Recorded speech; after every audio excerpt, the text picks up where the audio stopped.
Alright, hey everybody, my name is Charles, and this is my review for the new film, Moxie. So Moxie is the new film that just dropped on Netflix. Based on the book by Jenner Matthew, this film is directed by Amy Poehler and written by Tamara Chesna. It stars Hadley Robinson, Lauren Tsai, Alicia Pascual Pena, Nico Haraga, Sabrina Haskett, Patrick Schwarzenegger, Sydney Park, Angelica Washington, Emily Hopper, Josie Tota, I hope I pronounced that name right, Josephine Langford, Amy Poehler, Ike Barinholtz, Marcia Gay Harden, and Clark Gregg.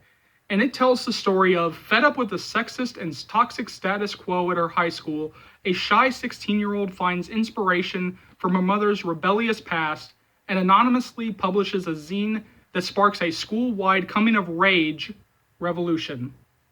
Let me go ahead and say this right here up at the front. I loved this movie. From the sharp writing to the top-notch casting to the strong performances from its young cast and well-known veteran actors to its important themes and topics, this is a highly recommended film. It's also a very timely and relevant film. And that's one of the big things that pained me while watching the film. It's fucking ridiculous that in 2021, we're still having to have these conversations. We're still having to have, films actually be made about these topics. That we're still having to say to our young girls that just because you're in a committed relationship, that doesn't mean that your boyfriend has blanket consent. You can say no. You're allowed to say no. Or that schools are doing the same shit today that they did back when I was in school.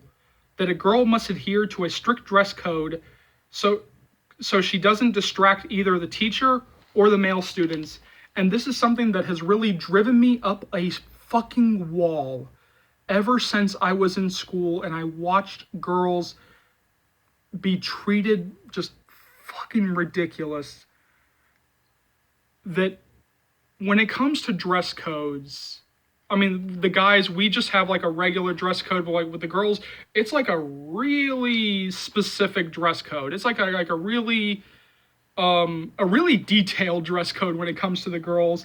And every time that a girl gets pulled out of class or gets singled out, it's always the same exact reasoning.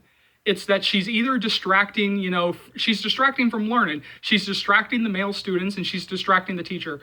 Okay, first of all, if the teacher is distracted by a young girl wearing a short skirt and a tank top, then that teacher needs to either be fired or investigated.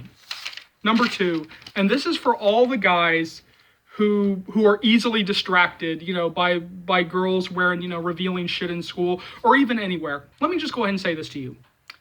They are called breasts, legs, thighs, asses. We all have them. Get over it. The worst part is that the girl gets either sent home or forced to wear this long-ass, embarrassing, shaming type shirt / Handmaid's Tale looking covering. All in the name of protecting the boys' education. What about her education, huh? She gets sent home and misses out on whatever lessons for the day. How the fuck does that even compute with any decent human being? How is it that we still put guys' education, males' education, above women's education? How the hell in 2021 are we still doing that stupid shit? And you might be asking yourself, Charles, why the fuck is this relevant? Why the fuck is this film, still talking about this?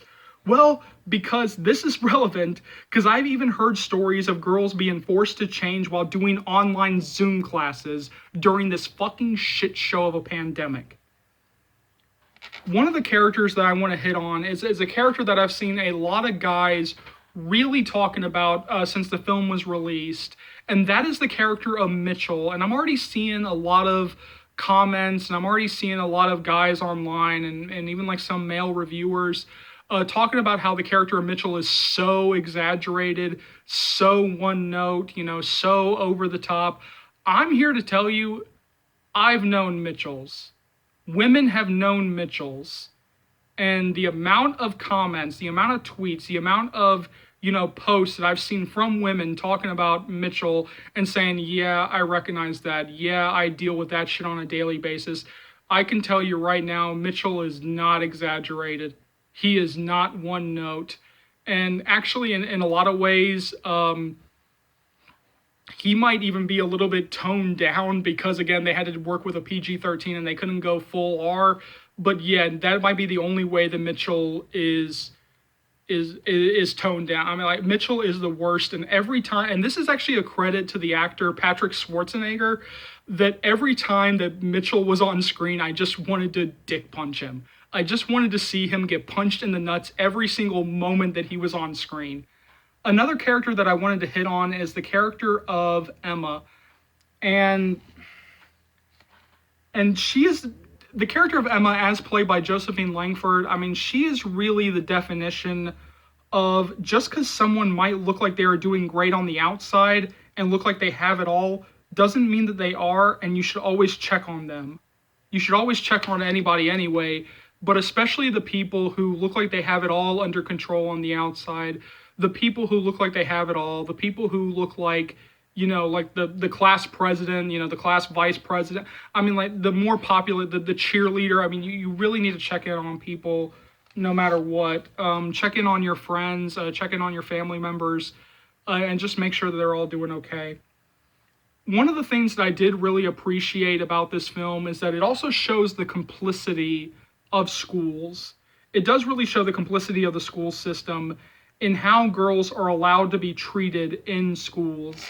That girls could, go up to the administration and say, hey, this guy is doing X, Y, and Z to me, and the school will be like, what can you do about it?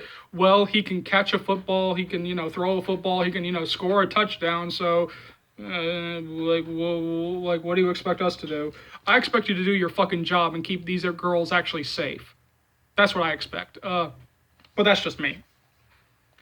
Now, there are a few things that I did find negative about this film. There are a few negatives that I did have about this film, but none are enough to really take it down a grade, or even stop this film from being on my top 10 best of the year, or even like one of my favorite films of the year so far. But let's just go quickly through some of the negatives, and this is like the biggest one for me.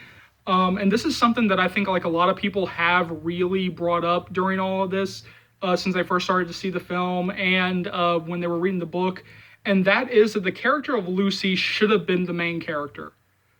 That Alicia Pascual Pena as Lucy should have been the main character. She should have been the main focus of the movie, and not Vivian. When it comes to the character of Lucy, you could have had so many different ways that you could have gone. You could have had many different topics that you could have hit and tell a little bit more compelling stories. A character that I really wish we could have gotten more scenes with is Claudia.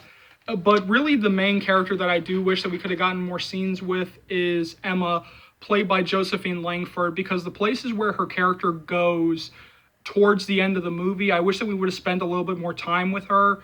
I wish we would have spent, like a few more scenes with her, because Josephine Langford, she really does have a limited amount of screen time, even though she does knock it out of the park, like all of these young actors do. Like all of the actors in this movie knock it out of the park. But I really do wish, especially with the fact with where Emma's story goes towards the end of the movie, and this like heartbreaking speech that she gives at the end of this movie, and again, Joe really knocked that moment out of the park. I just wish that we had gotten more scenes with Emma. When it comes time to book to film adaptations, there's always going to be moments from the book that you're never going to be able to get in the movie, especially when you're dealing with an under 2-hour movie. You're just never going to be able to get some of this stuff. But the main book thing that I was really, really, really missing, and again, it kind of goes back to just my pure hatred of this character, is that I wish that we would have gotten Emma's big fuck you to Mitchell at the end there. It was really missing that. All in all, this is an empowering, strong film that not only should the book be required reading in schools, but this film should also be shown in schools. This is easily, hands down, one of my favorite films of 2021, and if you have 2 hours to use, go to Netflix and click on Moxie. You will not regret it. Before I wrap up this review, I want to say something to all the girls, women, who are watching this and struggling right now, because I know there are a lot of you, and I know that a lot of you are dealing with a lot of shit right now, but I just want to go ahead and say this to you. You are worthy. You matter. Your voice matters. You aren't alone. It's okay to get angry. It's okay to raise your voice.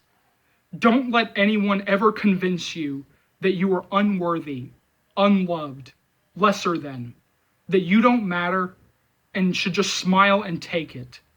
Don't ever let anyone silence you or your voice. I love each and every single one of you. You are strong, brave, inspiring, powerful, amazing, successful, thriving, badass queens who deserve the world and to be heard. So jump down to the comment section below. Let me know what you think. As always, thank you so much for watching. Thank you so much for your continued love and support. As always, remember, if you like what you see here and you want to see more, go ahead and hit that subscribe button, and let's go through all the stuff you'll be able to find on this channel right now. So I'll be bringing you guys constant updates on After We Fell and After We're Happy. You guys are going to be so updated that you'll be begging me to stop the updates. Because I was gone for so long, there is so much stuff with After We Collided that I have to catch up on, so you guys can expect a live watch-along commentary and also a whole bunch of topic videos, so keep looking forward to that. As always, remember, this channel would not be able to grow to the heights that it has without you guys, and so for that, I'm eternally grateful. You know and I know there are plenty of After fans and just people in general who have no idea, absolutely no idea that this channel exists, so please keep sharing the channel. Please keep spreading the word of Charles's movie channel, because this will easily be one of the best After series channels that you'll find right here on YouTube, or dare I say anywhere. So hit that subscribe button if you haven't already. Keep liking, keep subscribing, keep sharing. My name is Charles. Welcome to the After Series channel. I'll see you later, After fans, After naters. Take care, y'all. Love you.